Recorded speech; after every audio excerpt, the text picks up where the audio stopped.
안녕하십니까. 어제 보고 오늘 또 보니까 친해질락 하네.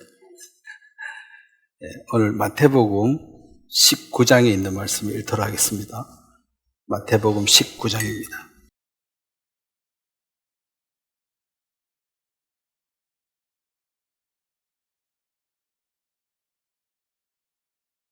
마태복음 19장 16절. 마태복음 19장 16절입니다. 어떤 사람이 주께 와서 이르되 선생님이여 내가 무슨 선한 일을 하여야 영생을 얻으리까? 예수께서 이르시되 어찌하여 선한 일을 내게 묻느냐? 선한 이는 오직 한 분이시니라. 너가 생명에 들어가려면 계명들을 지켜라. 이르되 어느 계명이려리까? 예수께서 이르시되 살인하지 말라, 간음하지 말라, 도둑질하지 말라, 거짓 증언하지 말라, 내 부모를 공격하라, 내 이웃을 내 자신과 같이 사랑하라 하신 것이니. 그 청년이 이르되 이 모든 것을 내가 지켜사온즉 근데 아직도 무엇이 부족하니까? 예수께서 이르시되 네가 온전하고자 할진대 가서 네 소유를 팔아 가난한 자들에게 주라. 그리하면 하늘에서 보화가 내게 있으리라. 그리고 와서 나를 따르라 하시니 청년이 재물이 많음으로 이 말씀을 듣고 근심하며 가니라. 예수께서 제자들에게 이르시되 내가 진실로 너희에게 이르노니 부자는 천국에 들어가기가 어려우니라. 다시 너희에게 말하노니 낙타가 바늘기로 들어가는 것이 부자가 하나님의 나라에 들어가는 것보다 쉬우니라 하시니 제자들이 듣고 몹시 놀라 이르되 그렇다면 누가 구원을 얻을 수 있으리까? 예수께서 그들을 보시며 이르시되 사람으로는 할 수 없으나 하나님으로서는 다 하실 수 있느니라. 거기까지입니다. 제가 한번 기도하겠습니다. 하나님 아버지, 이 세상에서 우리 예수 그리스도를 알고 하나님의 영을 선물로 받은 이런 특별한 은혜를 주신 것을 감사하고, 인간이 무엇을 하든 사람들에게 유익을 줄 수도 있고 해를 줄 수도 있지만 하나님에게는 아무 상관이 없습니다. 오늘 이 부자 관원이 예수님 앞에 와서 무엇을 해야 하는지에 대한 질문을 하였습니다. 그렇지만 주님은 천국은 뭘 해석하는 나라가 아니라 믿음으로 가는 나라인 것을 설명할 때 참 이해를 하지 못하고 오해하고 근심하고 주님을 떠나는 것을 보게 됩니다. 이것이 이 땅의 많은 사람들이 현재 주님과의 마음의 오해로 생긴 문제들입니다. 우리에게도 이런 큰 오해가 있었지만 그리고 구원받은 날 성령께서 이 모든 것을 명확하게 해석해 주심으로 우리 마음에 주님에 대한 큰 사랑을 이해하고 또 주와 주님 우리와 함께 하심에 대한 확실한 믿음을 통해서 세상에서 갖지 못하는 평안을 주신 것을 감사합니다. 이 말씀들이 우리의 마음을 새롭게 하시며 또 불행하게도 하나님을 오해하고 있는 많은 사람들에게 이 복음이 증거되는데 저희들을 도구로 사용해 주시길 바랍니다. 감사를 드리고 예수님의 이름으로 기도드렸습니다. 아멘. 오늘은 그 부자의 구원이라는 제목으로 말씀을 전하려고 합니다. 이 마가복음 10장을 한번 보면 이 똑같은 얘기입니다. 마가복음 10장에도 있고 누가복음 18장에도 있는데 마가복음 10장에 예수님께서 이 부자 청년 누가 보면 관원이라고 되어 있습니다. 관원이란 말은 요즘 말로 하면 공무원이죠. 젊은데 부자고 또 국가 공무원이고 그렇게 바라는 거 다 이룬 사람이죠. 근데 이 사람을 예수님이 어떤 마음을 가진가 보면은 마가복음 10장 21절에 거기에 보면 예수께서 그를 보시고 사랑하사 했습니다. 우리가 이제 좀 생각이 다르고 또 주님에 대한 오해가 있고 그런 사람을 볼 때 미워할 필요는 없습니다. 이 사람이 세상적으로 삐뚤어지고 잘못 사는 사람인가? 그렇지 않습니다. 세상적으로는 훌륭한 사람이에요. 훌륭한 사람이 우리가 욕할 수가 없어요. 행위로 봐서 우리가 욕 못할 사람도 이 세상에 많습니다.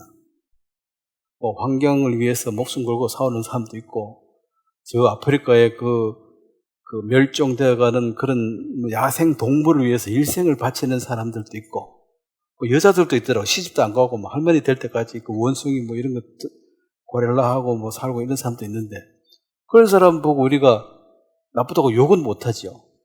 그렇지만 그렇게 목숨을 걸고 환경운동을 하고 뭐 동물을 사랑한다 할지라도 그렇게 해가지고는 구원을 받는 길이 아니기 때문에, 다만 구원을 받기 위해서 그게 틀렸다 이 말이지, 너 인생이 다 틀렸어 이렇게 말하는 것은 남을 정죄하는 것입니다. 그건 율법적인 사람이죠. 그 사람은 자기 가치관으로서는 지금 최선을 다하고 있기 때문에 내가 뭘 더 해야 되냐, 그럼 속으로 너 내만큼 하냐 그런 마음이 있을 거 아니에요. 자기는 아무것도 하지도 않으면 너 틀렸다고 욕하면 그 말을 받아들이기 어렵죠. 사람은 똑같습니다. 자기를 멸시하는 사람, 자기를 존중하지 않는 사람을 존중하지 않습니다. 존중하지, 이 말은 그 사람하고 말도 하기 싫어요. 나를 무시하고 멸시하는데, 그 사람이 내 부모라도, 내 남편, 내 아내라도, 내 자식이라도 나를 계속 무시하고 멸시하고 조롱하면 이제 말하기가 싫은 거죠. 우리는 인간이 뭘 유명하고 뭘 가졌기 때문에 존중하는 것이 아니라, 모든 인간은 존중을 받아야 되는 것이 이게 하나님의 형상을 닮은 값어치입니다. 인간의 값어치는 우리가 함부로 그 사람이 틀렸다, 뭐 엉터리다 그렇게 말할 수가 없는 것이, 다 존중을 받아야 돼요. 어떤 사람은 초등학교 나와도 구구단 못 외우는 사람도 있어요. 우리 그 사람 멸시하면 돼요? 우리 살아가는데 구구단 없이 살아도 되잖아. 독계산이 좀 늦어서 그렇지, 계산 딴 사람 하라 그러고 자기 잘하는 거 하면 또 살거든요.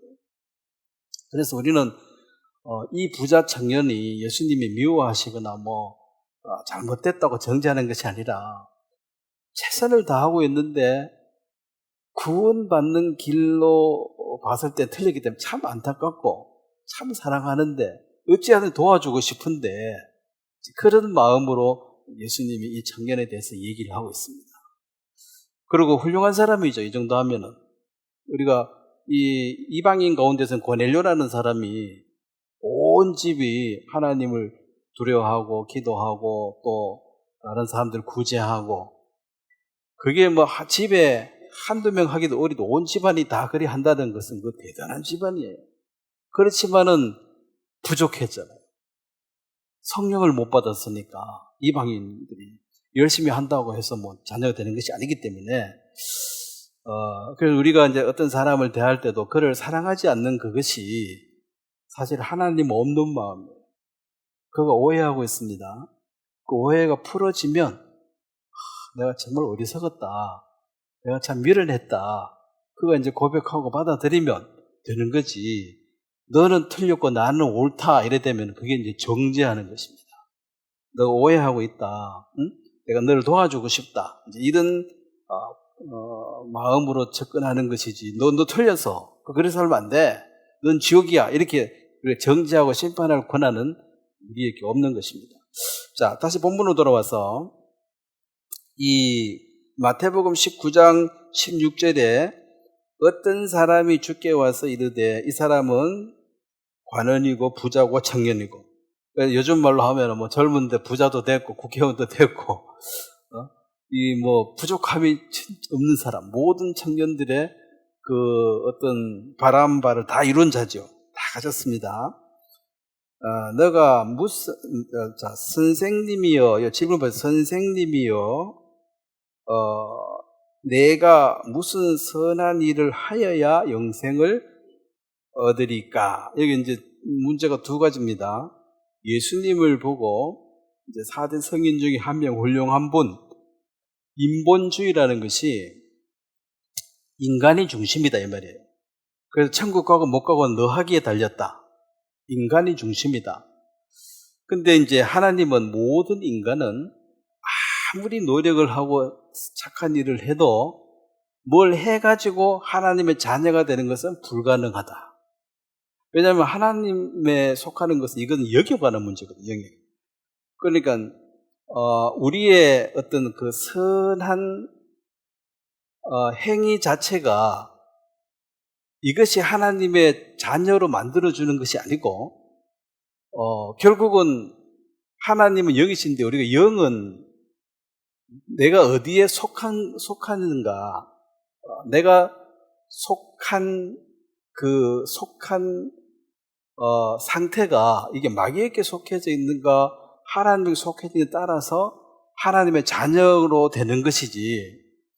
자, 선한 일을 하는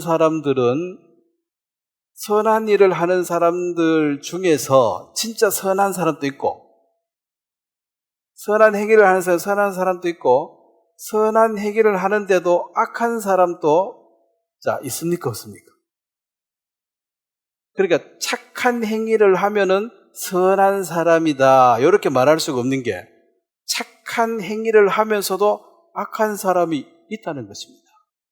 물론 선한 사람이 선한 행위를 하면 요거는 정답인데 악한 사람도 선한 행위를 할 수 있기 때문에 행위를 가지고 이 사람이 선하다 악하다고 말할 수는 없는 거예요. 다른 말로 기적이 많이 있죠. 이 세상에 기적을 행하는 것이, 기적을 행하면 하나님이다. 자, 기적을 행하는 중에서 사단도 기적을 합니까? 못합니까? 자, 그러니까 하나님도 기적을 행하신다. 요거는 맞지? 요거는 맞는데 기적을 행하니까 다 하나님이다. 이건 이제 틀린 거죠. 기적을 행한 중에 마귀도 있다는 거죠. 그러니까 마귀가 기적을 행하는 것.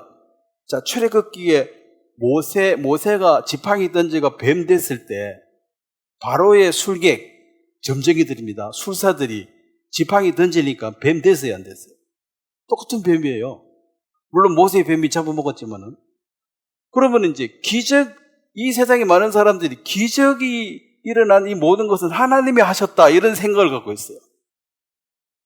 그렇지 않습니다. 마귀도 기적을 행한다. 하나님은 기적도 행하신다. 이거는 맞는데 이제 문제는 사단도 기적을 행해버리니까 모든 기적은 하나님께로 왔다. 이 말은 틀린 말입니다. 기적은 우리가 분별해야 됩니다. 이게 마귀가 한 기적인지 하나님이 한 기적인지. 마귀가 한 기적을 유혹이라 그래요. 유혹한다. 그래서 이 세상에 기도하다가 어떻고 저떻고 하는 그런 기적을 한 사람들은 그 사람이 거짓말하는 게 아니에요. 실제로 그런 능력을 체험했습니다. 그래서 자기는 하나님의 자녀가 됐다고 확신하는 거죠. 나는 기적을 체험했으니까. 그 사람의 관념은 모든 기적은 더 하나님께로 왔다고 생각하는데 기적 중에서 마귀가 하는 기적도 있다는 거죠. 그런 것처럼 이 선한 행위가 악한 사람이 선한 행위를 하는 이것이 이제 존재하기 때문에 이게 문제인 거예요. 그러니까 아무리 선한 행위를 해도 그 선한 행위가 곧 의로운 사람이라고 확정 지을 수는 없습니다. 물론 의로운 사람이 선한 행위를 하는 이걸 이제 행함이라 그래요. 이것은 자기가 좋아서 하는 겁니다. 자원하는 심령으로. 호구란 말 세상에 있죠. 호구가 좋은 말이야, 안 좋은 말이야? 바보 말했잖아. 그 말은 내가 선한 행위를 하는데 내가 원해서 하는 그 행함을 이걸 선한 행위를 그러고, 호구는 내가 원하는 게 상대방이 원함에 의해서 내가 끌려가서 선을 행해야 돼. 어쩔 수 없이. 야, 네 원래 착하잖아. 너 원래 딴 사람한테 잘해주잖아. 좀 내놔. 싫은데도 이제 요구에 의해서 해줘야 되니까 내가 자발적으로 하는 선행이 아닙니다. 그럼 내가 싫은데 그러면 돼요. 왜 싫어? 싫으니까 싫은 거지. 싫은데 이유가 있냐? 너한테는 도와주기 싫은데? 그러니까 도와주고 안 도와줘 그 사람의 요구에 의해서 하는 것이 아니라는 겁니다. 도와달라 소리 안 해도 내가 도와주고 싶으면 도와주면 돼요. 아무리 도와달라 해도 내 마음에 도와주기 싫으면 안 도와주면 돼. 그건 내 주권이니까. 근데 호구는 그 말에 끌려가가지고 그 요구에 그냥 끌려다니니까 호구가 되는 거죠. 그래서 그리스도인들은 호구는 아닙니다. 호구 좋은 말이 아니라 바보란 소리예요. 호구는 지 것도 못 챙기고 남 다 뺏기고. 우리가 하나님의 영을 받았으니까, 하나님의 우리 영에 속하는 건 이제 성령을 받은 사람이 결국은 선한 사람이에요. 그 악한 사람은 결국 악령을 받은 사람이라. 근데 우리는 불행하게도 날 때부터 선한 영을 못 받았습니다. 하나님과 영이 단절돼 버리고 그 틈에 이 빈 공간에 마귀가 들어와가지고 지금 하나님 노릇하는 거예요. 그러면 이제 마귀의 영을 밀어내고 하나님의 영이 다시 들어오는 이것을 거듭난다고 얘기하는 거죠. 그래서 너는 하나님께 속한 이것은 지식이 아닙니다. 이것은 이런 체험을 네가 했느냐? 체험의 경험이죠. 그러니까 네가 하나님의 영을 받아들였는 어떤 경험과 체험이 있느냐? 이게 거듭나는 것입니다. 거듭남에 대한 지식을 아느냐가 아닙니다. 그 지식은 아무리 알아도 지식은 남을 가르쳐 줄 때에 그게 아주 유용한 도구지, 나를 가르치는 것은 나는 체험해야 되는 거지. 지식 하나 더 가진다고 내가 예수에 대해서 공부를 많이 했다, 그러면 예수 믿는 거예요? 예수에 대해서 많이 아는 거예요. 그냥 생판 모르는 사람도 그냥 그에 대해서 막 공부하면 많이 알아요. 그가 어떤 사람이 다 알 수 있지만은 예수님을 마음으로 받아들여야 되는데, 오늘 이 부자 청년은 지금 예수님을 지금 첫 번째 선한 선생이라고 했기 때문에 인간으로 봤죠. 인간이니까 이제 인본주의입니다. 너 훌륭한 선생님이고 좋으신 분인데 내한테 좀 한 수 가르쳐 주라. 어떻게 하면 영원한 생명을 얻고 구원을 받느냐? 그러니까 사람이 영원히 사는 법을 알 택이 없죠. 왠 지도 죽는데.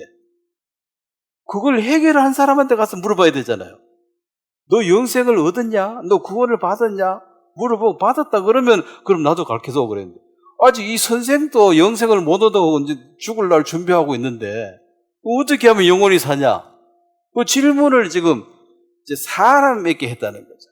이게 이제 인본주의입니다. 오늘날 많은 이 종교 사상이 인본주의에 꽉 자리 잡고 있어요. 사람이 하고 안 하고가 모든 걸 결정한다는 거죠.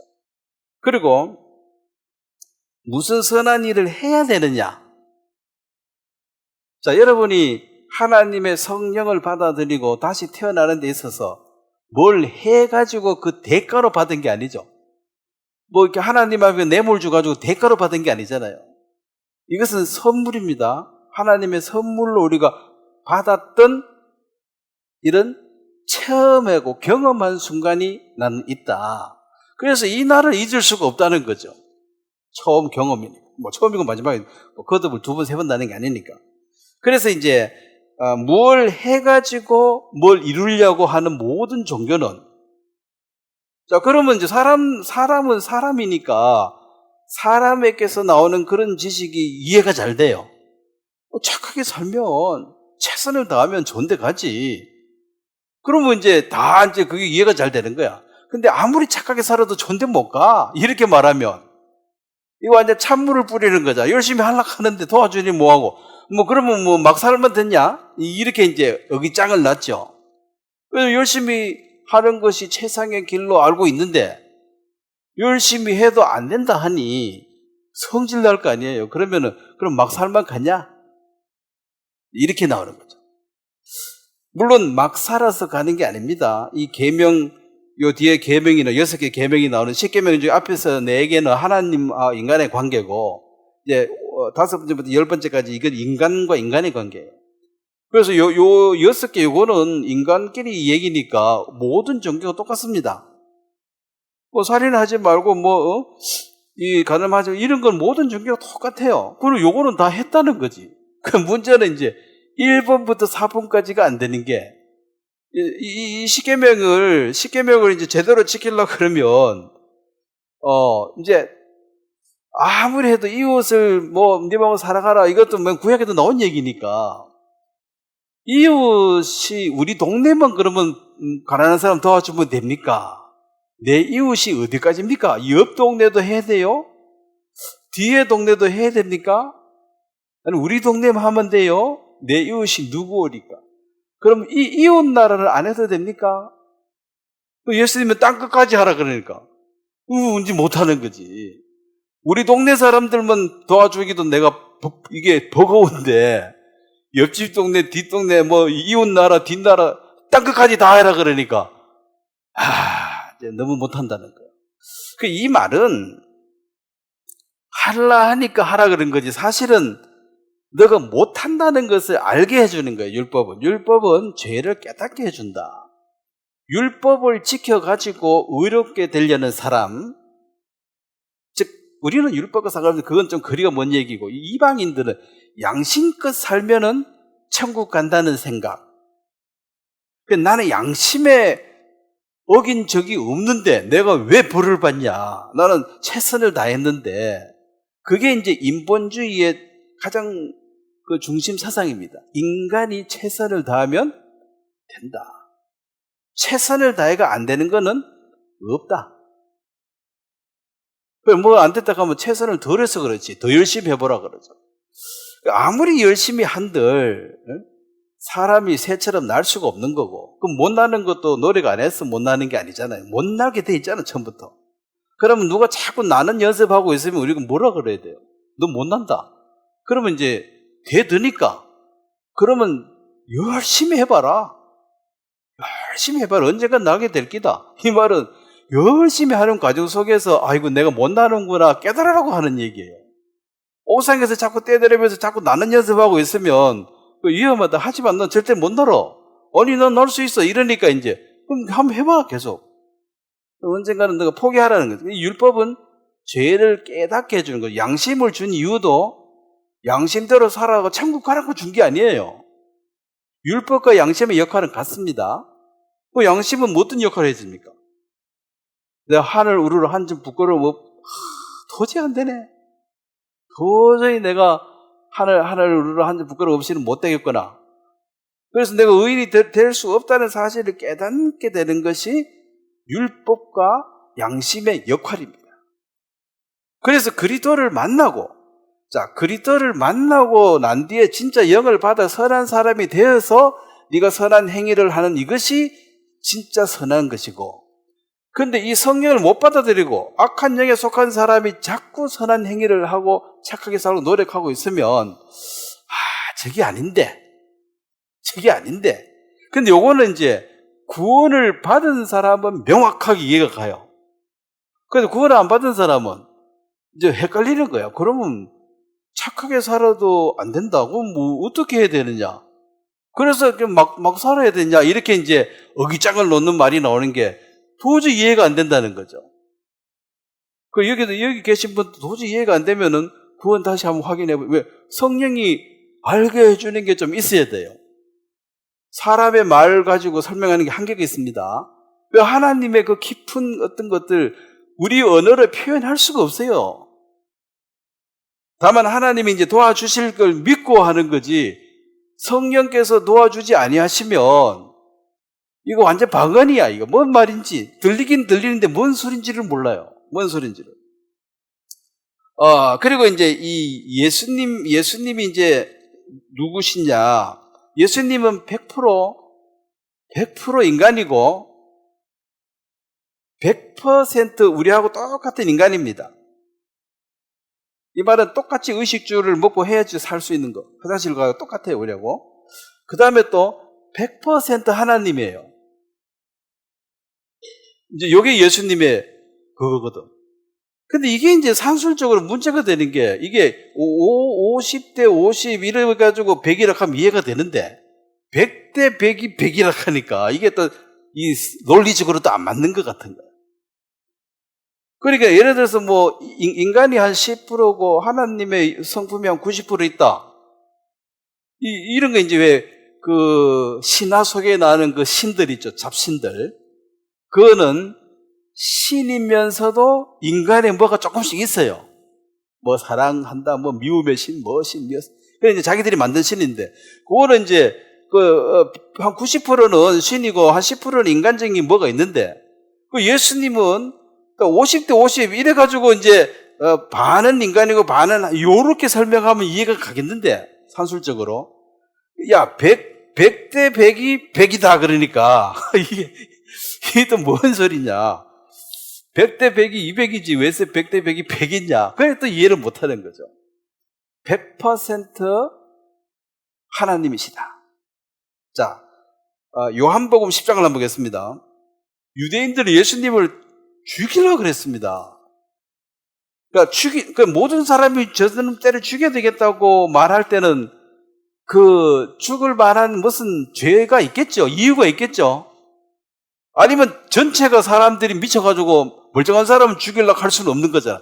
죽이려고 할 때는 다 저 사람 죽여야 된다 할 때는 그 이유가 있는 거예요. 모든 사람이 다 동시에 돌아버릴 수는 없잖아요. 그 사람이 정상적인 사고를 봤을 때 이러면 죽여야 된다. 그게 한두 명이 아니고 다 그렇게 말할 때는 그 죽을 이유가 있는 거예요. 죽을 이유가. 요한복음 10장 33절 보겠습니다. 요한복음 10장 33절. 대체 무엇이 유대인들을 화나게 해서 죽이고 싶도록 예수님이 미운가? 자, 원인을 보겠습니다. 요한복음 10장 33절 한번 같이 읽겠습니다. 시작. 유대인들이 대답하되 선한 일로 말미암아 우리가 너를 돌로 치려는 것이 아니라 신성 모독으로 인함이니 너가 사람이 되어 자칭 하나님이라 하노라. 자, 하나님과 나는 하나다 그랬죠. 자, 하나님과 나는 그 위에 30절 보세요. 10장 30절 시작. 나와 아버지는 하나입니다. 그러니까 이게 이제 유대인들 그러면 유일신, 참신은 하나다. 이방인들은 신은 많다. 이게 달라요. 그래서 십계명이 되면은 하나님 외에 다른 신이 없다. 이렇게 말했을 때 이 세상의 모든 이방 종교들은 거기에 반발할 수밖에 없습니다. 넘어올냐? 네? 어째서 넘어오라? 너도 옳고 우리도 옳고 이래 말해야지. 너 다 틀렸고 나만 맞아. 이 말이 그러면 대화가 안 되는 거예요. 이미 끝이에요. 그래서 계명 1부터 4까지는 예수님 언급도 안 했습니다. 그 얘기하면 전부 싫어하니까. 5부터 10까지는 이건 다 이해가는 얘기니까 한 거죠. 예수만이 유일한 길이야. 이런 말 딱 해보면 다른 종교하고 자 우리가 타협합시다. 타협이 됩니까? 예수님만이 유일한 길, 너 다 틀렸다 하는데. 그럼 대화가 안 되는 거야, 아예. 그래서 인본주의에서 인간끼리는 서로 다 대화가 돼요. 인간이 머리에서 나온 거는 다 거기서 거기에요. 뭐 특별한 게 없죠. 인간의 머리에서 나온 게 뭡니까? 건강하게 오래 사는 법. 그게 관심이 인본주의의 핵심이죠. 그 성경은 오래 사는 게 중요한 게 아니고 이러면 영원히 살아야 돼. 그럼 인본주의에서 영원히 사는 게 어디 있어? 사람이 다 죽는데. 니 안 죽나? 나도 죽지. 그럼 말 되는 소리 해. 그래 딱 잘라버리고 이게 정신나간 소리 한다는 거지. 그럼 건강하게 오래 사는 게 제일 중요해. 자, 거기에 대해서 우리가 부정할 수 없죠. 근데 그게 성경에서 온 사상이 아니라 인본주의입니다. 성경은 영원히 살 궁리를 해라. 오래 살 궁리만 하지 말고. 자, 오래 사는 것이 아무리 중요한들 영원히 사는 것보다 중요합니까? 그 사람들이 오래 사는 데는 관심이 많잖아요.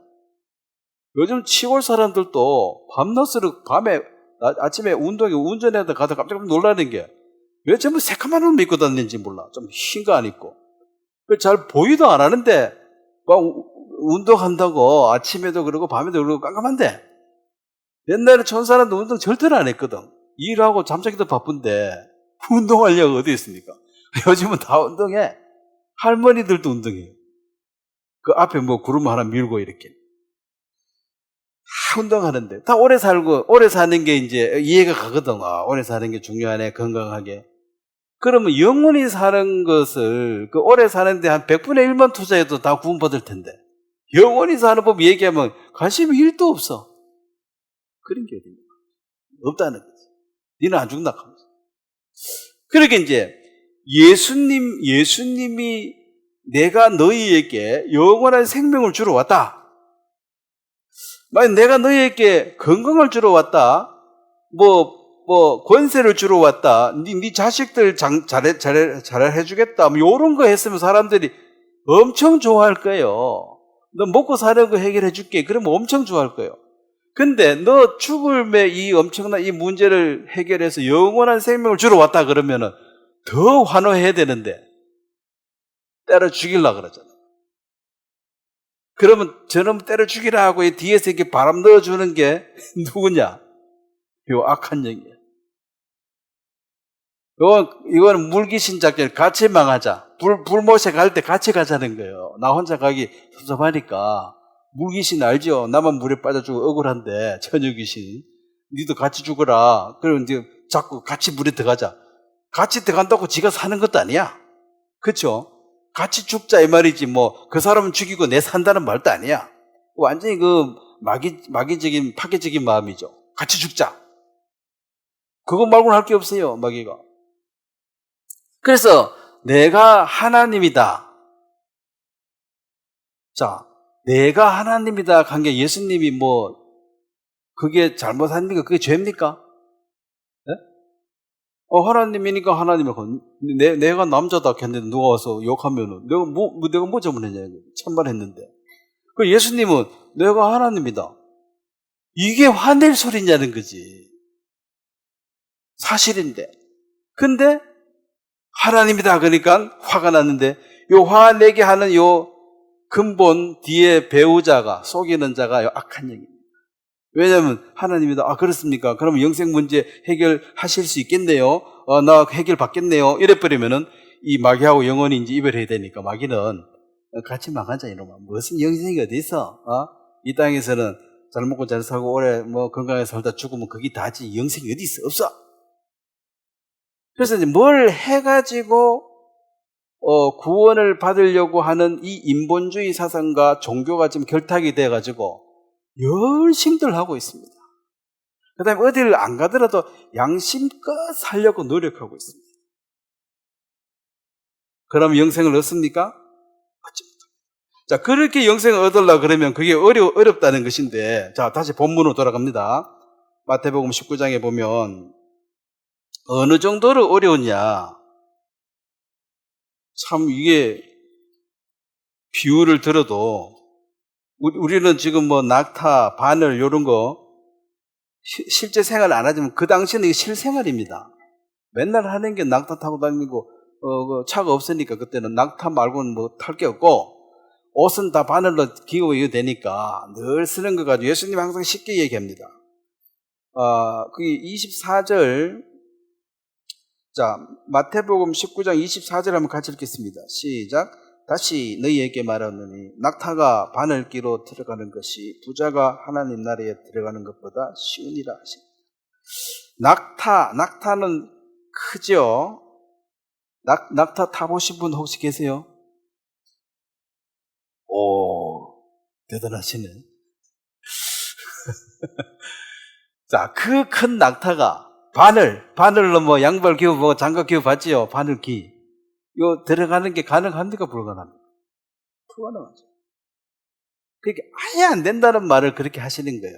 늘 쓰는 말로 아예 안 돼. 불가능해. 그 말이 돼? 안 돼요. 안 돼. 그러면 아예 안 돼. 근데 이제 거기 또 다른 예수님께서는 제자들이 이제 놀라가지고, 자, 25절에 보면 제자들이 듣고 몹시 놀라 이르되, 그렇다면 누가 구원을 얻을 수 있으리까? 자, 이 제자들이 봐도 이 부자 관원 이 청년은 훌륭한 사람이야 틀림없거든요. 자기가 봤을 때는 존경하고 우르르 보는 사람인데 안 된다 하니까 자기들은 거기에 비하면 아주 허접한 인생이야. 남 도와준 적도 없고 지 살기도 바쁜데 그러면 이제 이렇게 훌륭한 분도 못 가면 그러면 우리는 어떻게 구원을 받느냐 이 질문이죠. 그 제자들도 예수님 따라다니도 이때 구원을 못 받은 거예요. 그럼 왜 따라다녔습니까? 출세하려고. 원래 이제 그 금수저들은 날 때부터 잘나가지고 출세했고 이 얘들은 아무것도 없으니까 어째 따라가지고 그 벼락부자나 한번 대보려고 따라다니는 거죠. 뭐 인간이 뭐 다 비슷하지. 다 자기 유익을 따라 움직입니다. 그걸 뭐 이기심인데 그 이기심이 틀렸다고 말할 수도 없는 게 그거 다 갖고 있는 마음이에요. 서 있으면 앉고 싶고 다 서 있는데 의자 하나 있으면 그거 다 앉고 싶지. 나는 계속 서갈래 간 사람이 어디 있어요. 그죠? 그래서 의자 하나 있고 서로 막 경쟁하잖아요. 다 배고픈데 먹을 것이 하나 있으면은 뭐 머리 터지도록 싸워서라도 그거 뺏어 먹어요. 안 그러면 내가 죽을 판인데. 그게 이제 이기심인데, 물론 이제 이기심 자체는 인간이 갖고 있는 이기주의는 나만 잘 되면 남은 못 돼도 돼, 남 걸 빼앗아도 돼. 이거는 이제 남의 이기심을 무시하는 것이 이기주의입니다. 나만 잘 되고 내가 이기심이 있고 너도 이기심이 있으니까 둘 다 정상 이래 봐야 돼. 근데 나만 잘 되고 니는 망해버리라. 이게 이제 이기주의가 되는 거예요. 이기주의가 되면은 범죄입니다. 그것은 이기심은 모든 인간이 갖고 있는 마음이니까 이기심을 욕할 수는 없어요. 이기주의자가 돼버리면은 남을 뭐 왜 되든 말든 지만 잘 되면 되니까 이게 이제 골치 아픈 범죄인이 그래 됩니다. 남 거 뺏어가고 죽이고 이런 사람들은. 자, 그래서 이제 25절, 26절이죠. 마태복음 19장 26절 한번 같이 읽겠습니다. 시작. 예수께서 그들을 보시며 이르시되 사람으로는 할 수 없으나 하나님으로서는 다 하실 수 있느니라. 자, 여기 하나님이 이제 누굽니까? 예수님이죠. 예수님이 인간이 할 수 없는 이 일을 예수님이 하나님이 하시려고 내가 여기 왔다는 거죠. 예수님은 이 땅에 오신 목적이 자기 유익을 이루기 위해서 오신 분이 아니고 다른 사람, 남을 영원한 생명으로 인도하는 그 일 때문에 이 땅에 오신 분이에요. 그래서 너 열심히 하려고 요것 내려놓고 나를 보면 네가 구원을 받는다는 거죠. 즉 모든 인간의 노력을 할 수 없고 하나님, 즉 예수님은 난 할 수 있다. 난 할 수 있다. 이것이 사람으로는 할 수 없으되 이게 회개하는 것입니다. 그러니까 구원의 선물을 받기 전날은 여러분이 깜깜한 절망입니다. 완전히 절망, 늪에 빠졌습니다. 그냥 구덩이에 빠져서 꼼짝달싹 뭐 꼼짝할 수는 있지. 해봐야 뭐 나오는 거하고는 상관이 없어요. 힘만 더 들지. 구원의 여망이 완전히 끊어졌을 때가 사람으로는 할 수 없구나. 이 말은 나는 안 되는구나. 뭘 해도. 이게 이제 뭘 하면 된다면 하면 되지. 근데 뭘 해도 안 돼. 여기가 절망입니다. 뭘 해도 안 돼. 자, 이 부자 청년이 20절 내가 무엇이 부족하니까 자기가 느껴도 뭐가 부족해 아직 뭐가 꽉 차지 못했어. 꽉 차야지 이제 꽉 찬 것이 만족이죠. 진짜 만족 이게 이제 꽉 차는 것이 이걸 행복이라. 그 다음에 불만족 뭐가 불만족한 사람이 이게 불행한 사람이거든요. 자, 부자는 다 행복하냐? 부자가 되면 만족하고 이제 행복이 탁 차서 더 이상 불만이 없느냐? 자, 부자들이 그렇다고 얘기했습니까? 우리나라 부자를 다 못 돼봐가지고 부자가 된 사람들은 뭔가 허전해가 계속 뭘 하잖아요. 또 빌 게이츠 간 사람도 자기 재산의 90%를 아프리카에다 기증했습니다. 그 에이즈 퇴치 운동을 위해서 무료로 약 주고 엄청난 재산을 거기에 다 드리고. 왜냐면은 돈을 이만큼 벌으면 이제는 완전 만족, 완전 행복이 와야 되는데 이 부자가 그게 안 오고 뭐가 부족해. 꽉 차지를 안 해. 꽉 안 찬 게 불만족이고 불만족한 사람이 불행한 사람이에요. 그 부자도 불만족하고 불행하다는 거지. 그러면 내가 이 땅에서 할 수 있는 건 다 했는데도 불만족이고 불만족하니까 불행하다는 거지 나는.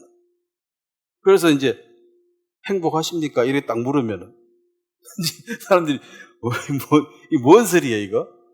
도를 아십니까? 행복하십니까? 이러면 이단이라 하잖아. 사실 길을 알아야지. 천국 가는 길을 알아야 되고 행복하냐가 중요한 문제잖아요. 행복하기 위해서 전부 노력하거든. 행복하게 살려고 학교 다닐 때 선생님이 행복하게 살려면 공부 열심히 하라고 그랬어요. 공부 열심히 했죠. 열심히 하고 또 행복하려면 시집 장가 잘 가라 그래가지고 잘 골라가지고 갔고 또 직장 잘 가라 돈 열심히 벌고 아들 딸 놓고 뭐 다 했는데 만족 꽉 차고 행복이 꽉 차가지고 늘 즐거웠냐? 그거 가져보이 아니더라는 거지. 그러니까 시집 장가 안 간 사람은 안 가서 불행한 줄 알지만 간 사람한테 물어보면 가도 불행하고 또 결혼해도 자식이 없어서 나는 뭔가 불만족인가. 그 자식 낳아봐도 또 그렇고. 그래서 이 땅의 그 어떤 것으로도 꽉 차지 못한다고 말한 것이 솔로몬의 전도서의 간증입니다. 그러면 솔로몬 이하 모든 사람들은 보나마나 불만족하고 불행하죠. 그러니까 이 부자도 자 유대인이니까 자동으로 하나님을 믿는 거고 유대인은 하나님 안 믿는 사람이 없습니다. 하나님 무조건 믿어. 예수를 안 믿어서 탈이지. 그리고 이제 하나님 말씀대로 1계명부터 4계명까지는 빼고 인간이 할 수 있는 것을 다 했습니다. 이것도 도와주고 다 했는데 뭐가 이제 만족과 행복이 꽉 차야 되는데 뭐가 아직도 허전한 게 안 차. 그래서 그러면 우리 동네 사람만 도울 게 아니라 옆 동네, 뒷동네, 이웃 나라까지 도와야 되나? 지금 그거 물어보는 거. 내가 선행을 좀 더 해야 되냐? 우리 동네 사람은 다 구제했는데 뒷동네도 해야 되냐? 이웃 나라도 해야 되냐? 예수님은 너 딴 것까지 해. 이제 힘들다는 거지. 힘들다 하고 갔는데 지금 이 청년이 하나님을 향한 그 마음과 인간으로서 할 수 있는 최선을 다한 이 행위 자체가 결단코 나쁜 건 아닙니다. 나쁜 건 아니지만은 그렇게 해가지고는 구원은 못 받는다는 거죠. 그래서 다 사람들이 천국 갈 수 있습니까? 아직 좀 부족해가지고요. 자, 여러분들 구원받기 전에 천국 갈 자신이 있었습니까? 좀 부족했습니까? 양심적으로 교회 열심히 다니도. 뭐 항상 뭔가 좀 부족했죠? 근데 그거 부족을 채우기 위해서 뭘 하라 그래요? 열심, 구체적으로 금식, 11조, 새벽 기도, 그 다음 그래도 안 되면 헌신, 주의 종이 되라. 그러면 신학교 가면 꽉 찹니까? 죽어도 안 차요, 죽어도 안 차. 그러면 그런 선생은 잘못 가르친 선생 맞죠? 뭘 해가지고 채우는 게 아니라고 지금 얘기를 해야 되잖아. 뭘 해도 안 돼. 그리고 안 되고 나를 믿는 것이다. 예수님 내가 그거 해결해 주러 왔다. 구덩이 빠져가지고 늪에 빠져가지고 허우적거리면 늪에 빠진 사람이 허우적거릴수록 더 빠지는 거 아시죠? 최대한 오래 살려면 요래가 가만히 있는 게 그래도 죽기는 죽지만은 그래도 빨리는 안 죽어. 지명대로 살다 죽는데 자꾸 파닥거리면 어떻게 돼요? 지명이 못 살고 빨리 죽어. 구덩이 쑥 들어가 버려. 가만히 있어도 빠지긴 빠집니다만 그래도 조금 더 오래 살아. 그리고 가만히 이제 왜 가만히 있냐 나오지? 나올 수가 없어요. 그럼 내가 꺼내줄까? 아이고 고맙습니다 그래야지. 꺼내줄까? 싫어요. 전 제 힘으로 나갈래요. 이게 이제 회개치 않는 아주 교만한 사람. 너 구원 받았니? 너 영생을 얻었니? 그러면은 못 받았습니다. 내가 영생 구원을 줄게. 아이고 고맙습니다 하면 되는데 비키세요. 내가 열심히 해야 됩니다. 아직도. 이제 그것이 바로 종교, 인본주의가 결합했습니다. 그래서 모든 종교는 인간이 하기에 달려 있다고 말하는 것입니다. 자, 천국 가고 못 가고는 우리의 손을 떠났습니다. 예수님이 뭘 하시느냐, 못 하시느냐에 따라서 결론이 나집니다. 그래서 이제 하나님으로는 다 하실 수가 있다, 이 말이. 이것이 이제 예수님이 이 땅에 오신 목적입니다. 자, 예수님은, 그럼 그걸 이제 율법은, 거기까지 얘기했지만 예수님이 하셔야 될 일은 그렇다면 이걸 이제 담당해서 해결해야 되잖아요. 내가 해결하러 왔으니까. 우리가 이제 간음증이 잡힌 여자 얘기를 들어보면 모든 사람들이 그 간음증이 잡힌 여자를 보고 구원해 줬습니까? 정죄했습니까? 저 나쁜 여자. 뭐 좋은 말로 나쁜 연이라고 했겠지, 틀림없이. 정죄하는 것은 누구나 할 수 있고 아주 쉬운 일입니다. 눈에 보이는데 욕하면 되니까. 근데 예수님이 이제 돌렸죠. 그럼 너는 똑바로 사냐고 예수님이 사람들을 정죄하니까 자기들도 의뜨거하고 이제 도망간 거거든. 안 덕혔을 뿐이지, 그 당시에 사람들이 그 살아가는 도덕적 그 어떤 기준이 아주 바닥입니다, 바닥. 노예는 뭐 사람 취급도 안 했으니까. 사람 취급도 안 했지. 자기 저거 집에 동물 하나 팔아먹기도 하고 선물도 주고 뭐 마음에 안 들면 패고 뭐 패 주기도 되고 동물이죠. 그런데 거기서 무슨 인권이 있겠어요? 근데 이제 예수님이 이제 그 여인에게 야, 이 나쁜 여자 이렇게 말하는 것은 누구나 할 수 있는 일이고, 자, 그러면은 그 여자를 어떻게 구원할 거냐는 거죠. 하나님이면은 그 완전히 구덩이 빠져가지고 이제 죽었어. 이거는 현장에서 잡혔으니까 뭐 거짓말도 못해. 죽었어. 완전히 죽은 몸이야. 돌로 던져가 더럽다고 그 사람들이 가까이도 안 가요. 돌을 막 하고 다 던져야 돼. 그 동참 안 하면 그 놈도 나쁜 놈이야. 그 돌 막 던지면 이제 맞아가지고 죽고 또 계속 던지면 돌무더기 돼. 이게 돌무더기예요. 그냥 그게 끝이라. 요즘 이 법이 살아있으면 아마 이 길에 돌무더기 많을 거예요. 그죠? 다 맞아 죽어야 돼. 근데 지금은 이제 그걸 아무도 말 못 하잖아. 내 자유라는 거지. 자유인데, 그건 방종인데 사실은. 이걸 이제 내가 너 대신에 며칠 뒤에 십자가에 죽음으로써 네 죄값을 내가 치룰게. 이게 이제 아무 조건 없는 사랑입니다. 이 여인은 태어나서 처음으로 자기 부모도 자기 형제도 자기를 위해서 대신 죽게 한 그 사랑을 베푼 자가 없었어요. 그 주위에 한 명도. 근데 내가 너를 죄값을 대신해서 죽겠다. 뭘 저는 줄 것도 없는데요. 나는 아무것도 안 바란다. 그러면 앞으로 열심히 나를 위해 살아야 돼. 평생 빚 갚는 마음으로 그런 요구도 하지 않았습니다. 계약서 적은 것도 없어요. 죽어준다. 이게 해결해주는 사람입니다. 해결. 그 문제 제기는 누구든지 할 수 있고 아주 쉬운 일이라는 거, 정죄하는 것은. 틀렸어. 그럼 어떻게 하면 바로 되는데? 몰라. 자꾸 이제 정죄만 하는 거지. 예수님이 해결하는데 그 해결을 해줌으로 예수님은 죽으셔야 되고, 그 예수님의 죽음을 보는 가늠주의자면 그 여자의 마음은 내가 죽어야 할 자리인데 이렇게 훌륭한 분이 대신 죽어줬네. 아무 조건도 없이. 이게 이제 그 완전한 사랑입니다.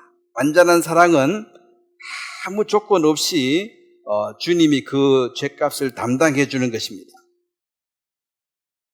이 대신에 이제 감당한다는 게 구약 성경에 보면은 39장에 창세기 39장에 요셉이 보디발의 아내의 죄값을 대신해서 감옥까지, 물론 예수님하고는 조금 다르지만은 그래도 모양새가 실제로 간음을 하려고 주도적으로 설친 것은 요셉이 아니고 보디발의 아내였습니다. 근데 이제 요셉이 그걸 거부하니까 옷을 잡고 막 늘어지니까 옷을 벗어두고 도망가 버렸어요.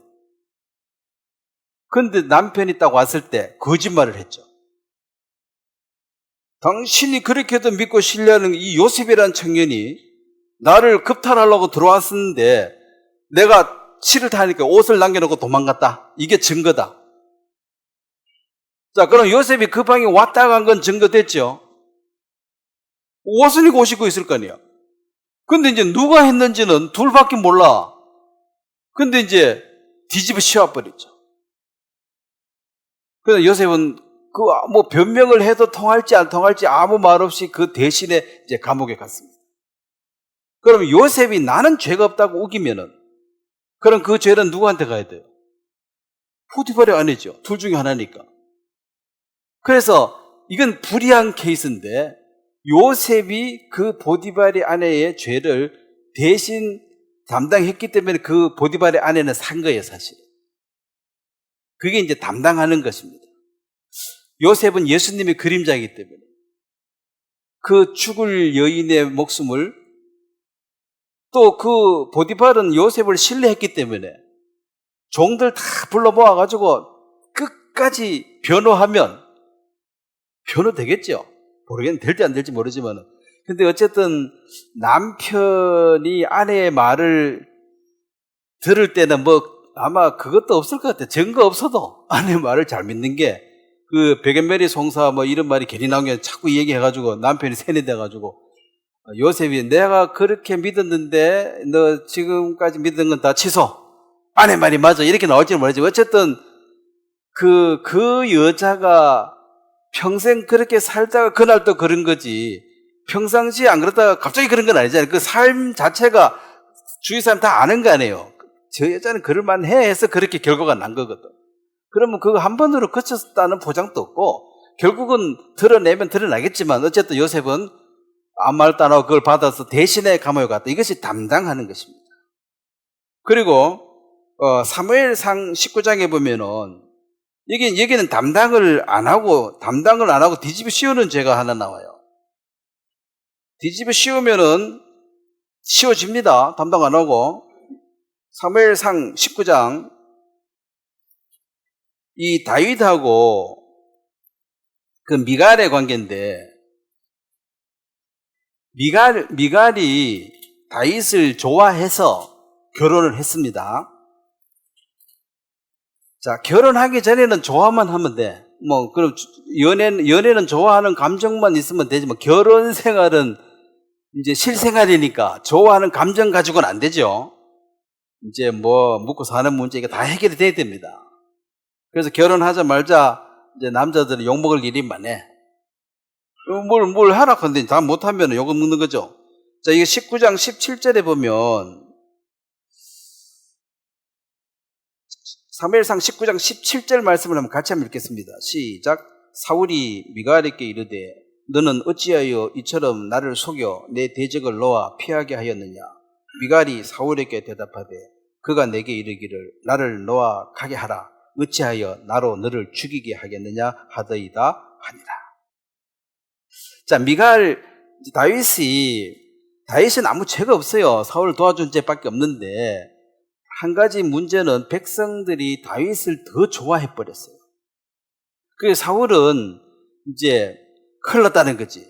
백성들이 좋아하면 다음은 다윗이 왕이 되면 자기는 쫓겨나니까 자기가 더 열심히 해가지고 점수 따는 건 어렵고, 그 높은 놈 죽여버리면 1등이 잘 뛰는 놈 죽여버리면 내가 1등 되는 거죠. 이게 마귀적인 방법이거든. 지가 더 노력해가지고 앞에 가면 되는데 그거는 못하고 먼저 가는 놈 다리 걸어가지고 이제 죽여버린다는 거지. 그 다윗 죽여버리면 내가 최고로 사랑받겠네? 다윗을 죽이려는 거예요. 시기죠. 그래, 이제 죽이려고 하는데, 이 미갈이, 그래도 남편이잖아. 남편을 좋아하는데, 자, 사랑이란 말은, 성경의 사랑은 친구를 위해서 목숨을 대신 주는 것이 최고의 사랑이라고 했습니다. 사랑은 상대를 위해서 희생하고 봉사하는 것을 즐겁게 하는 것이 사랑이에요. 내가 너를 사랑한다 이 말은 내가 너를 위해서 어떠한 희생도 봉사도 기쁨으로 하겠다 이 말이고, 좋아한다는 그냥 좋은 거예요. 나는 강아지를 좋아해. 나는 꽃을 좋아해. 왜? 향기가 좋으니까. 왜? 강아지 말 잘 들으니까. 그 말 안 들으면 꽃이 그 썩은 냄새 나면 바로 쓰레기통에 버려버리는 거지. 좋아하는 그것은 그걸 또 내가 덕보겠다는 소리고, 사랑이라는 것은 내가 그를 위해서 기꺼이 희생하고 수고하는 것을 나의 즐거움이 되겠다. 근데 지금 사랑도 변질됐죠. 좋아하는 걸로 변질되어 있습니다. 나 너 좋아해. 왜? 너 돈도 잘 벌고 똑똑하니까. 자, 고래가 결혼했습니다. 근데 결혼해서 살다 보니까 똑똑한 애인데 멍청해. 돈도 잘 벌주는데 돈도 잘 못 벌어. 그럼 왜 됩니까? 쓰레기통에 버려야지. 그게 사랑해서 결혼한 거예요? 그 사람을 사랑했습니까? 그 사람 가진 것을 좋아했죠. 그것도 탐심이야. 그냥 그 손 안 대고 코 푸는 거지. 그냥 자기 노력 안 하고 돈 많은 거지 해지고. 그 남자도 맞죠. 요즘은 또 세상이 뒤바뀌어 여자도 돈 벌고 똑똑한 사람 많으니까 요즘 남자들도 딱 눈치 보고 이제 성령이 해가지고 예쁘다 해야 되나? 청년들 잘 꾸며가지고 연상 여자하고 결혼한 게 이제 좋은 거래. 연상 여자는 돈 많이 벌어놓고 똑똑하고. 그러면 그거는 좋아하는 거지 사랑은 아닙니다. 그래서 사랑을 이 미갈이 다윗을 사랑했다고만 했지만 그 사랑은 육체에 속한 것입니다.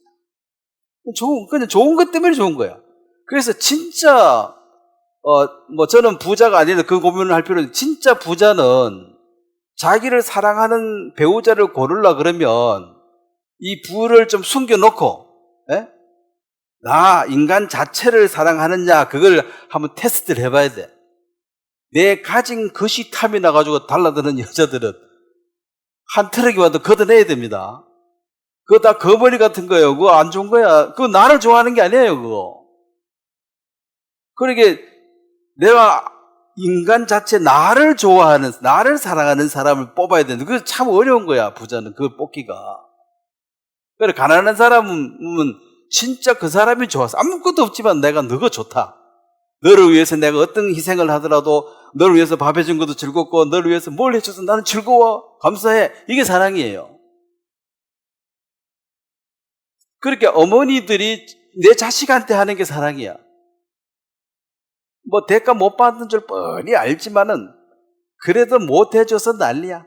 김장을 해줘야 되는데 된장을 보내야 되는데 된장 김치 없어가지고 못 살 줄 압니까 요즘 사람들이. 외국가가 있어도 보내줘야 된대. 된장, 김치. 그거 안 먹으면 죽는 줄 아는데. 그거 말고도 맛있는 건 많이 있습니다.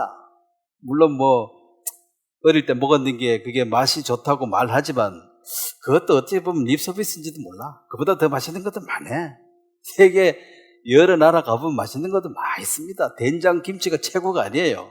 물론 어릴 때 그게 맛있어서니 그렇게 말하지. 그렇게 이 사랑이라는 이 말을 이 미갈은 자기한테 딱 위협이 오니까 내가 풀어줬습니다. 아버지 내 남편 죽이려고 하지 마요. 문제가 있어요. 이렇게 대들면 사울이 그때 지금 안경이 들어가 제정신이 아니야. 그럼 미갈을 죽여버릴 수도 있어요. 쫓아내버릴 수도 있고.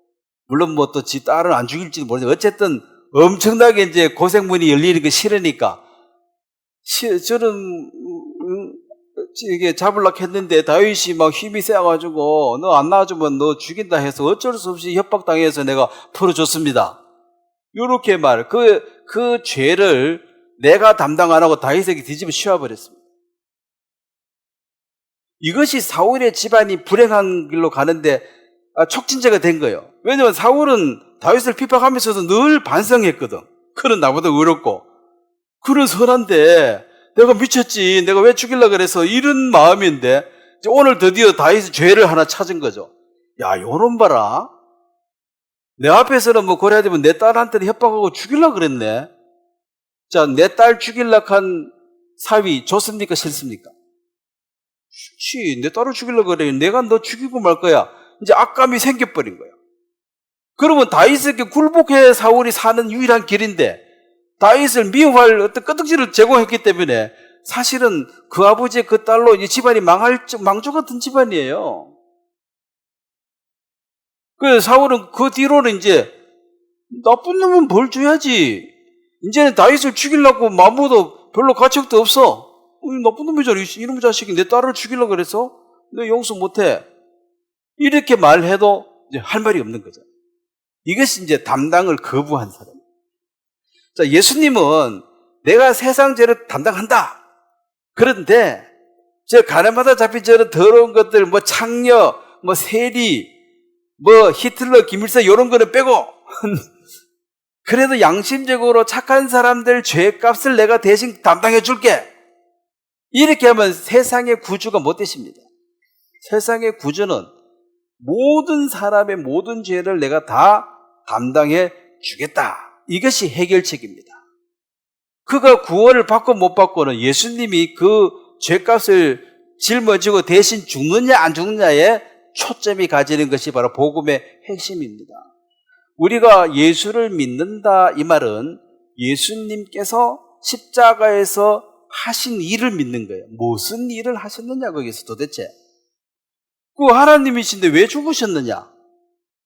자, 십자가에서 죽으신 이유가 힘이 없어서 죽은 건 아니죠. 십자가에서 안 내려온 거죠. 못 내려온 건 아니잖아요. 그 차이 아시죠? 안 내려왔습니다. 못 내려온 것은 힘이 딸려가지고 못 내려온 거고, 안 내려온 것은 충분히 내려올 수 있는데도 뜻한 바가 있어서 거기서 그냥 죽는 거예요. 그걸 받아들인 것입니다. 그것은 모든 인생들의 죄의 값인 그 사망을 내가 담당하러 왔다. 자, 그게 이사야 53장입니다. 한번 보겠습니다. 이사야 53장. 하나님은 하시나니, 사람은 할 수 없으되 하나님은 하시나니, 그 하나님이 하시는 방법이 대신 죽는 겁니다. 그래서 대신 죽어주는 것보다 더 큰 사랑은 이 세상에 없습니다. 그리고 우리는 딴 사람한테 가서 내 대신 죽어달라고 그 요구하면 안 돼요. 너도 못 죽는데 내도 못할 일을 남한테 가서 내 대신에 좀 죽어라 하면 그 말이 되냐는 소리지. 이사야 53장 6절 말씀입니다. 6절 말씀 한번 같이 읽겠습니다. 시작. 우리는 다 양 같아서 그릇 행하여 각기 제 길로 갔거늘 여호와께서 우리 모두의 죄악을 그에게 담당시켰습니다. 자, 그에게 담당을 시켰습니다. 이제 그가 누군지 보겠습니다. 베드로전서 2장입니다. 베드로전서 2장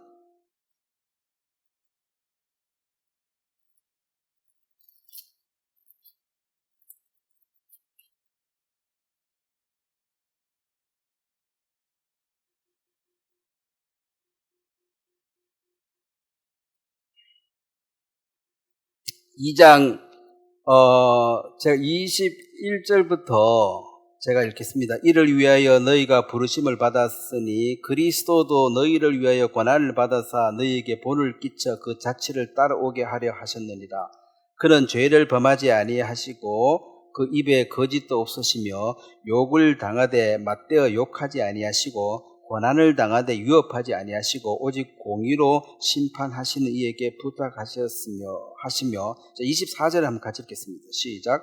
친히 나무에 달려 그 몸으로 우리의 죄를 담당하셨으니 이는 우리로 죄에 대하여 죽고 의에 대하여 살게 하려 하십니다. 그가 채찍에 맞음으로 너희는 나음을 얻나니. 자, 25절도 같이 읽겠습니다. 시작. 너희가 전에는 양과 같이 길을 잃었더니 이제는 너희의 영혼의 목자와 감독 되신 이에게로 돌아왔느니라. 이제 소속이 바뀌었다는 것입니다. 구원은 착한 행위의 대가로 받는 것이 아니라 우리의 소속이 변화가 되는 것입니다. 마귀에게 속했다가 하나님께 속하는 것, 아담의 족보에 속했다가 그리스도의 족보에 속하는 것, 이 족보가 바뀌어지는 것이 소속이 달라지는 것입니다. 이게 우리 죄를 담당하셨다. 이분이 바로 예수님이시다. 그래서 예수님이 이 땅에 하신 일이 이것이 모든 인생에게 영생을 갈 수 있는, 구원을 받을 수 있는 유일한 길이다. 이 길 말고는 없다. 왜냐하면은 예수님 말고 내 대신에 죽어준 사람이 이 세상에 있냐는 것입니다. 다 지 죄 때문에 죽었지. 그렇죠? 예수님은 죄가 없으신 분이에요. 그 고린도전서 시간 때문에 못 찾습니다만 그는 첫째 사람 아담 땅에서 났고 둘째 사람은 하늘에서 났다. 하늘에서 났다. 이것이 예수님은 성령으로 잉태했습니다. 그러니까 남자 씨를 받지 않았는데 예수님이 태어난 거예요. 예수님은 하늘에 속한 자다. 이 땅의 인간 아담의 씨로부터 받은 게 아니라는 거죠. 그래서 창세기 3장에도 여자의 후손이 뱀의 머리를 상하게 할 것이다. 여자의 후손, 즉 애비가 없는 자식.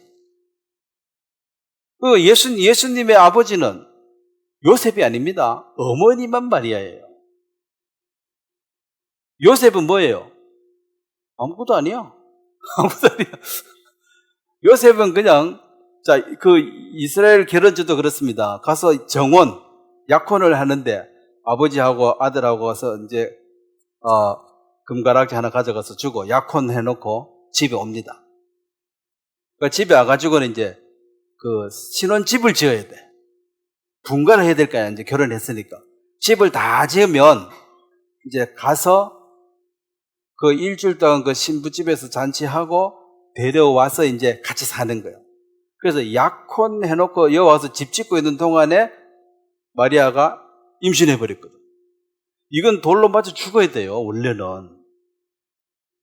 근데 요셉이 그렇게 말하지 않고 약혼 주간에 그런 게 아니고 우리 집에 와서 애를 갖게 됐다고 이제 조용히 묻어둔 거야. 그렇지만 내 자식이 아닌 걸 자기가 알잖아. 그래서 이제 조용히 이제 헤어지자. 불결한 여자니까 조용히 헤어지자. 떠들면 돌 맞아 죽어요. 조용히 헤어지자. 그래서 요셉은 나름대로 착한 사람인데 아무리 착해도 놈의 자식을 낳아가 오는 여자를 예뻐하기는 쉽지 않잖아요. 우리 요셉 욕할 수도 없어.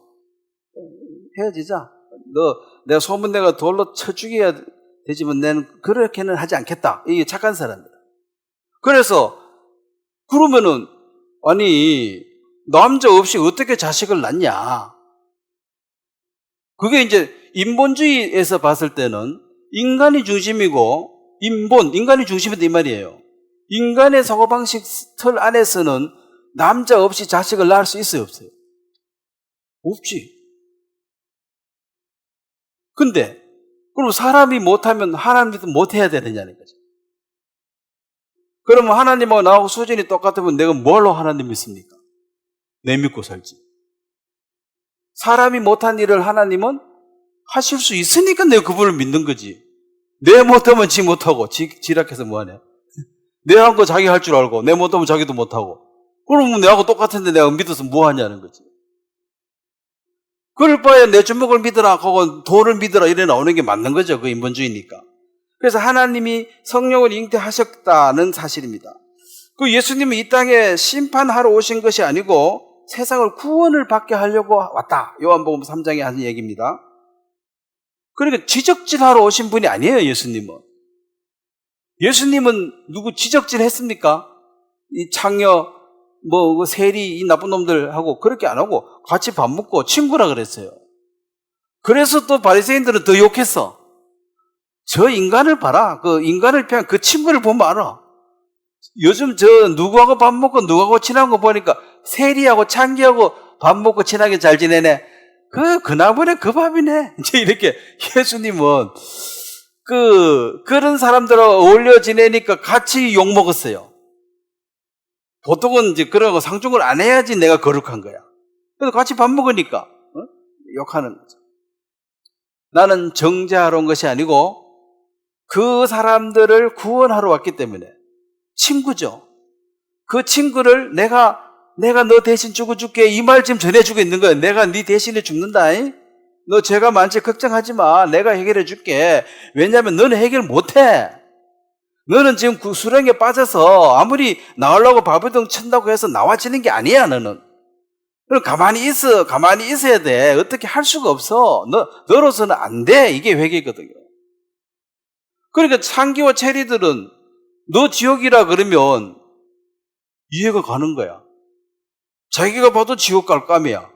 놈이 봐도 너 같은 놈 지옥 가야 돼. 그러니까 회개하기가 쉽죠. 자타가 공인하는 지옥 갈 사람으로 낙인을 찍어주니까. 근데 여기처럼 요 악한데 자꾸 선한 일을 해. 요 사람들 보고 너 지옥 간다 하면 반발하겠어요, 안 하겠어요?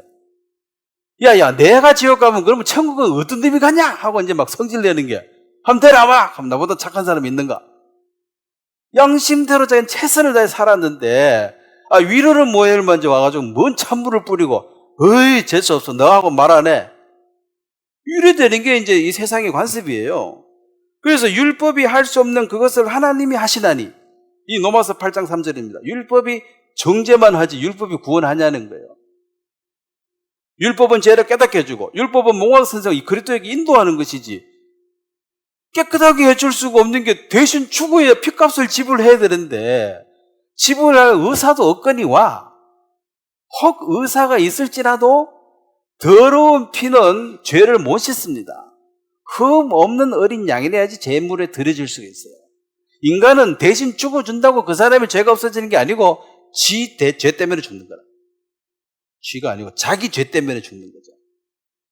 나를 대신 죽어줄 수 있는 자기가 없고, 너 죄 때문에 너가 죽어야 되는데 목숨이 두 개도 아닌데 나를 위해서 죽어줄 수가 없는 거죠.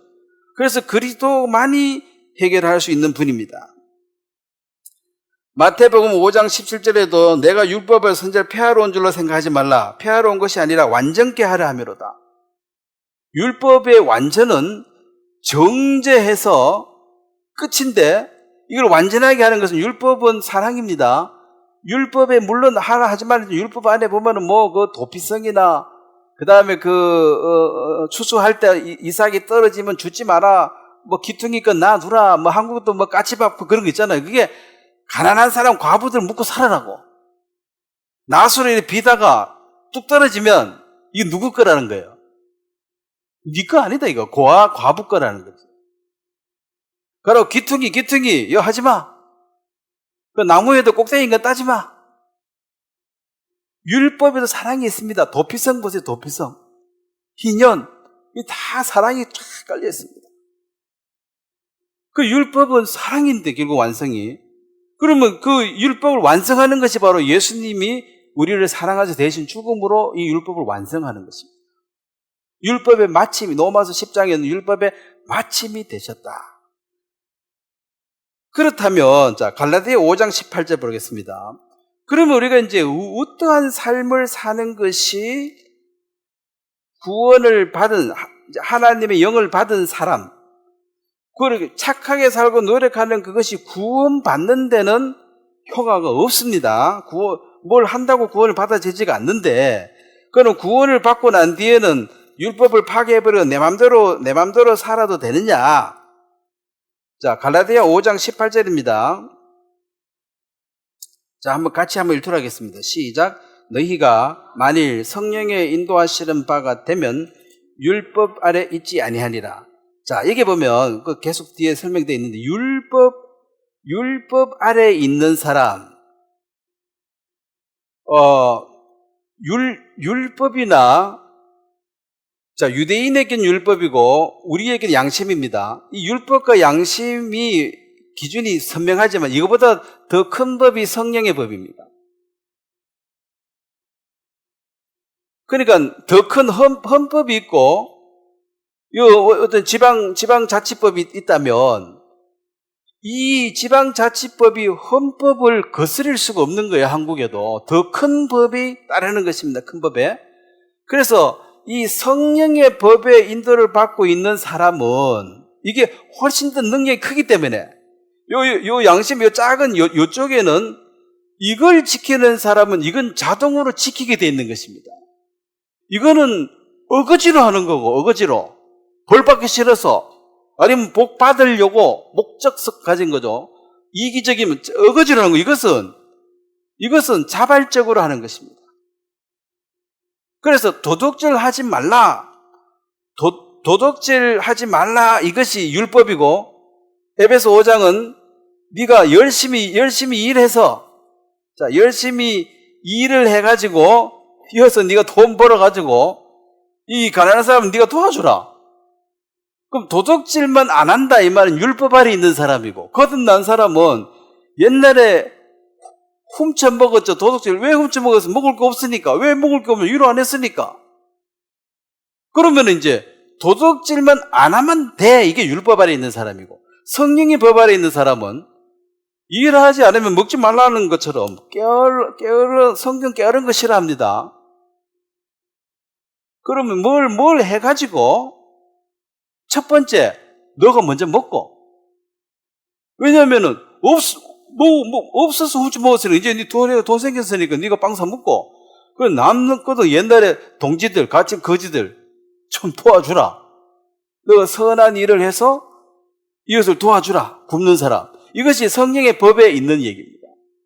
그래서 성령의 법은 성령의 법에 인도를 받고 있는 사람은 율법 아래 있지 않습니다. 율법 무서워서 안 하는 게 아니고, 율법 무서워서 하는 게 아니고, 내 마음에 자원하는 심령으로 하게 되는 것입니다. 자원하는 심령으로. 그리고 이제 고린도 후서 9장에도 보면 이 헌금에 대해서도 마찬가지입니다.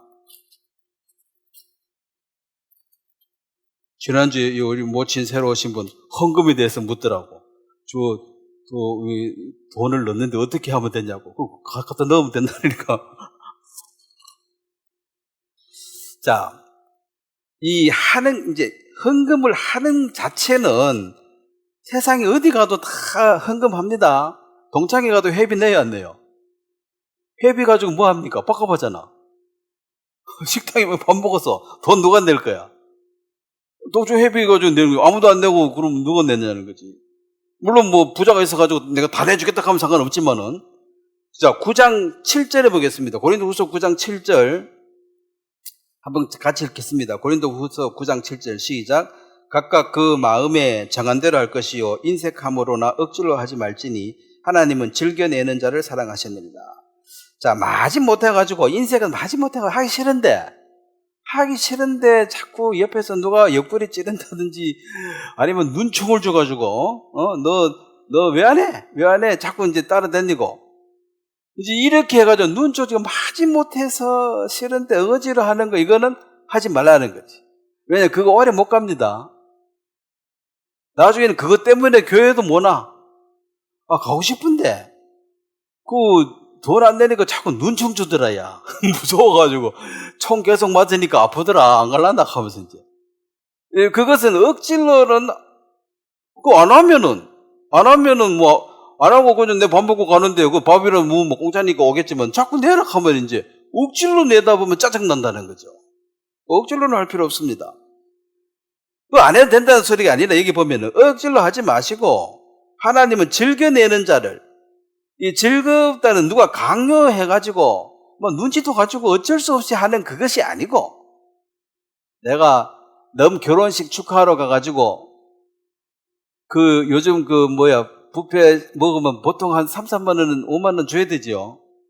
근데 식구 4명 데려가가지고 버즈 한 5만 원 하고 한 4명 먹고 오면 축하는 해줬는데 그 집에 민폐 준 건 사실이잖아. 네?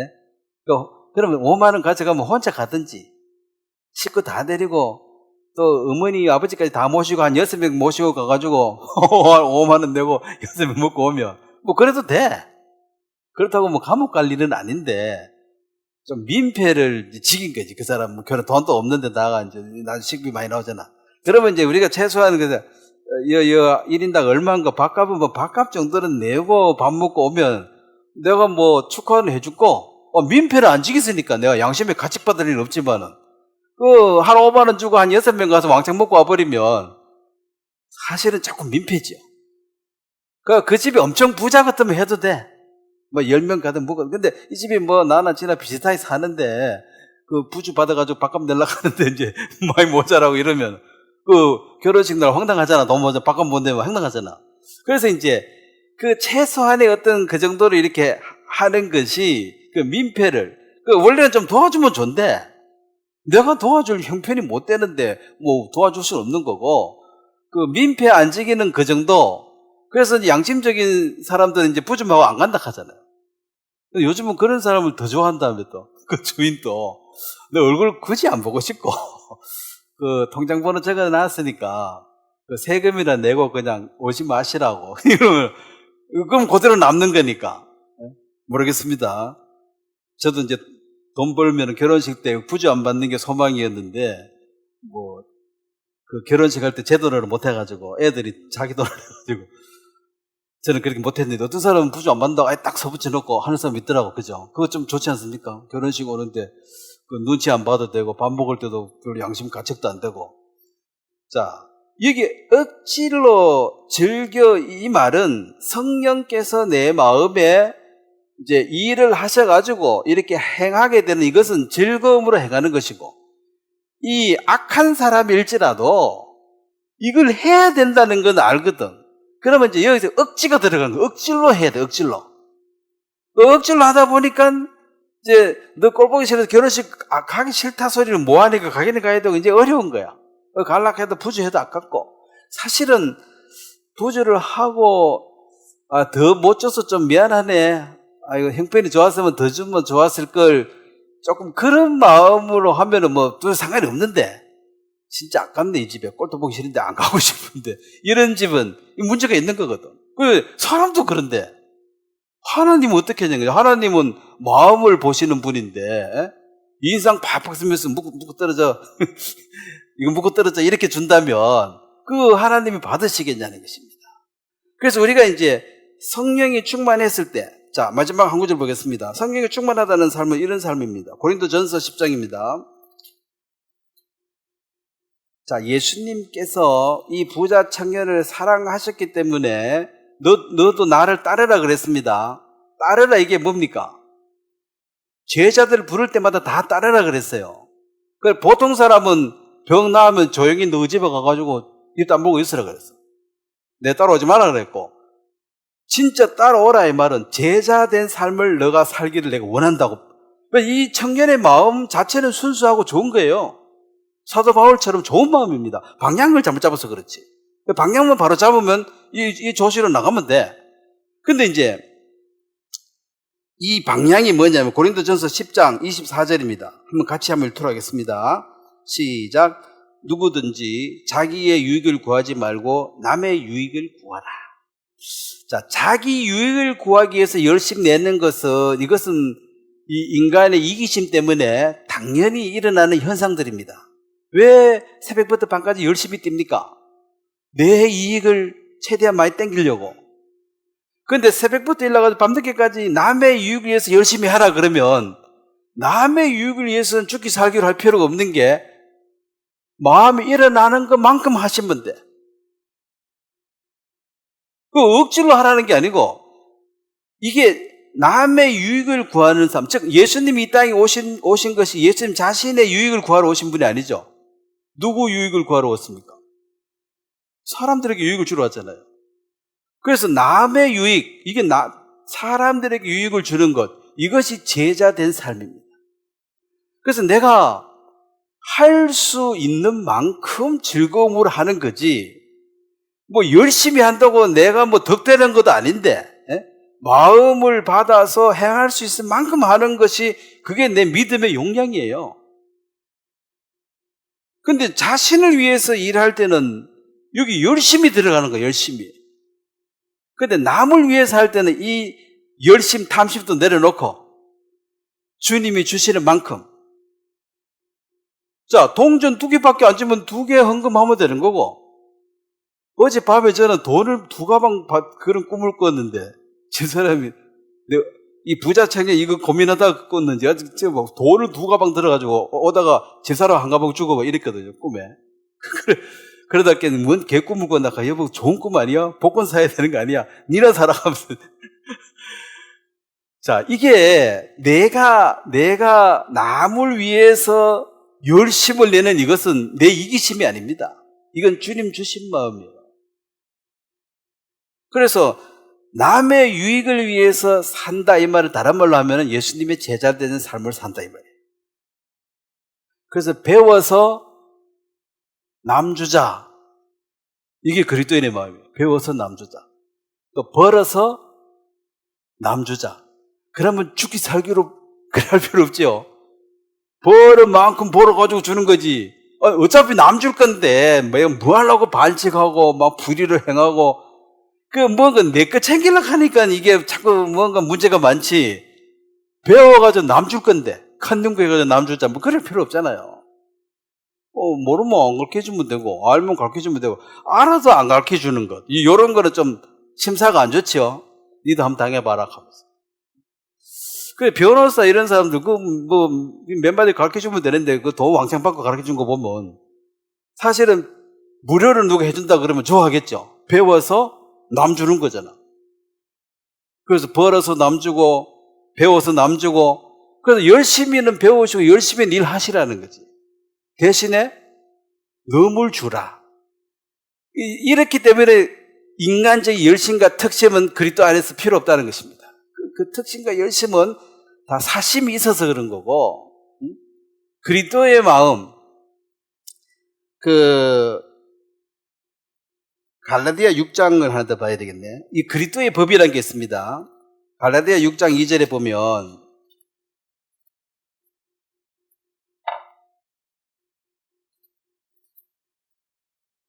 우리가 율법에서 해방이 된 건 사실 확실합니다. 그렇다면 율법을 무시하고 율법 폐기론자가 아니라 율법보다 더 높은 법에 우리가 귀속이 됐다는 거죠. 갈라디아 6장 2절 말씀입니다. 한번 읽도록 하겠습니다. 시작.